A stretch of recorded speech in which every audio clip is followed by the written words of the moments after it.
If the experts in the West think so, well, let them come up with a proposal to us and to the US.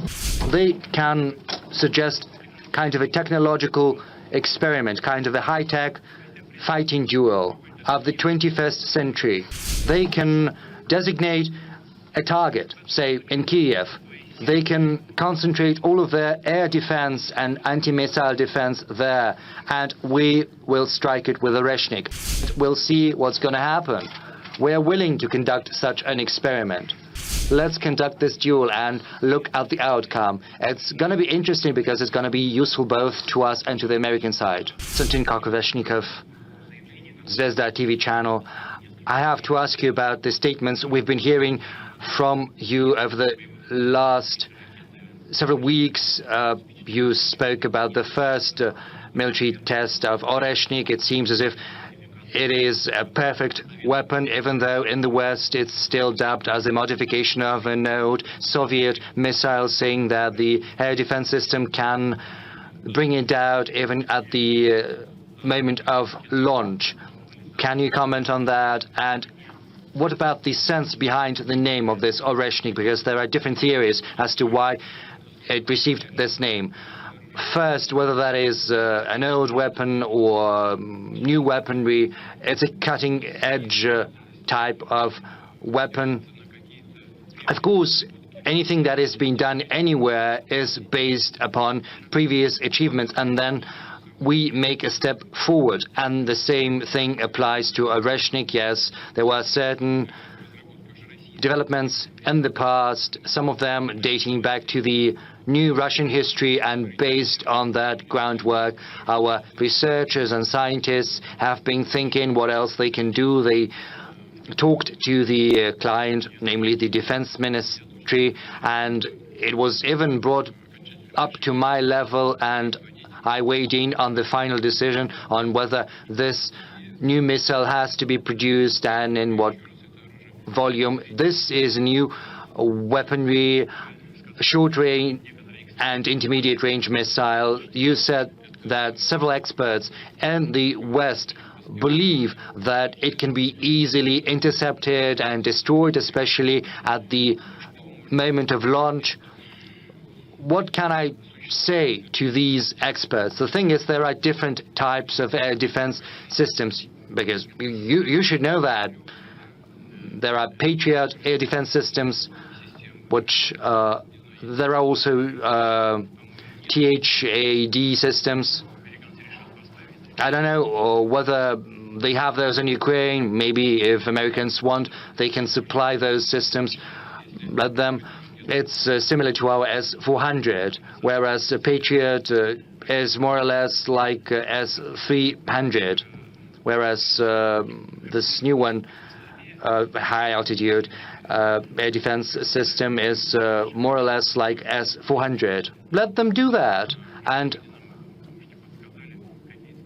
we'll ask our guys in Ukraine to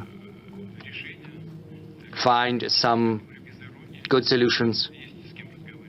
Well, when I say our guys, I say that without irony, because there are those we can talk to in Ukraine, because there are many people in Ukraine who are dreaming of ridding their country of this neo-Nazi regime. But the thing is,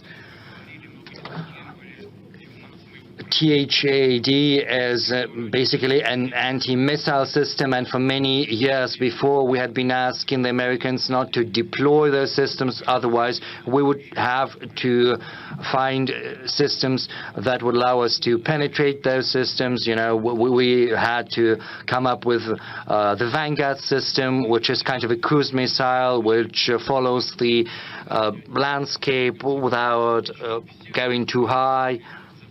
So basically all of that is only leading to new expenses, especially for American taxpayers, without giving anything in return. That said, this system has been developed and deployed. There are 2 positions in Romania and in Poland, and there are 24 anti-missiles deployed there. I think they're called Standard 3. In Romania, it's the 1B modification with a 300-kilometer range, and it can intercept missiles at 80 to 250 kilometers of altitude. In Poland, there is a newer modification. It can intercept as far as 1,000 kilometers and at the altitude of up to 500 kilometers, whereas Oreshnik is an intermediate range missile, and it's 1,000 up to 5,500 kilometers. That's the range of Oreshnik. Now, just imagine, our system is deployed 2,000 kilometers away. Even if the anti-missile is deployed in Poland, it's not going to be able to intercept. They say that the missile is very vulnerable at the launching stage, but they won't be able to intercept those missiles so far. Moreover, the launching sites are protected. Moreover, it takes time for the anti-missile to get to the missile, but it takes several seconds, and then it's too late to catch or to intercept it. So there is, before the separation, so there is no chance that the missile is going to be brought down by the anti-missiles. So if the experts in the West think so, well, let them come up with a proposal to us and to the US. They can suggest kind of a technological experiment, kind of a high-tech fighting duel of the 21st century. They can designate a target, say in Kyiv. They can concentrate all of their air defense and anti-missile defense there, and we will strike it with Oreshnik, and we'll see what's going to happen. We are willing to conduct such an experiment. What about the other side? Are they ready? Well, we understand all of their anti-missile and anti-air defense systems are on high alert, they're ready. But, you know, what I've just told you is what I have learned from our engineers, from our scientists. And of course, the American political leadership also get their information from their experts. So let's conduct this duel and look at the outcome. It's going to be interesting because it's going to be useful both to us and to the American side.